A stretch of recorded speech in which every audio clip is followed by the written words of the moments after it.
L&D has been having an moment since it's been conceived. In fact, we've been having L&D moments from the day we've been chased by dinosaurs, and I know that's not biologically correct. The fact of the matter is that the only question is who is having the moment, not whether somebody is. Those who are more advanced go, oh, this isn't working, we need to do something different, and going from there. Yeah, it's always an moment. So whilst I wouldn't go so far as to say oh moment, what I would say is, given the context and history of L&D, is it changes over time. So you've got your history of your cool guys, sunglasses off, PowerPoint open, off you go. And then we kind of moved probably about 10 to 5 years ago around business partnering became the big thing, but those guys have just become glorified order takers. See a lot of people come to consultancies now for external point of views. And I think this is because you say there's a moment happen post everything that's happened in the last 2 years, where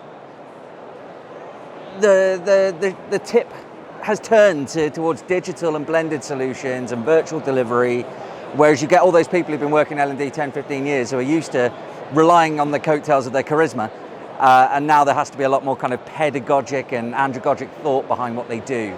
So there is an expectation of a higher level of professionalization, but also developing those digital tools to be able to work in partnership with what we do to make learning not just something you turn up to, but something that sticks. And whilst that's been talked about for years, I don't think it's ever more important than now. And that return on investment is why we're saying, oh, I think, yeah. I think it depends what company you're talking to. Some are massive steps ahead of others. I mean, ours, probably not so much, our company, which is why we're here today. But yeah, I think some companies have got it together and they've got their L&D ducks in a row, but others don't. So a little bit. It's balancing expectation versus the reality of these are the systems that we have. Often people have better kit at home than they do at work. So getting the technology in a work environment that is robust, fast, is able to provide the kind of content that we need. And when you're looking across a group of many different companies, trying to get consistency is the challenge as well. Well, I think it certainly had one when the pandemic kicked in, and people had to do a lot of things very, very quickly, and they did an amazing job.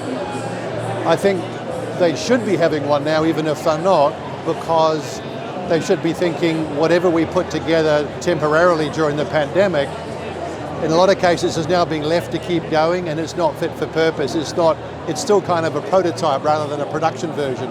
I think in the past it was always there, and L&D's always played a part, but you always had to really sell it.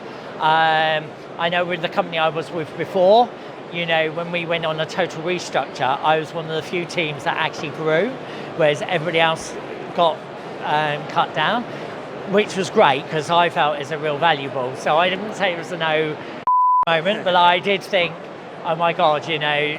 But there's still smaller companies who are, you know, going their first steps. And of course, very often they do not know how they should do that.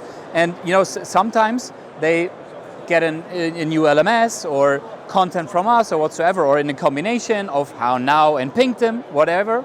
And, you know, they just open it to their employees. With the result, nobody's learning. Why? Because they did not communicate in a good way. They don't have a learning culture which they use. So, yeah, it can be a tough one. Yeah.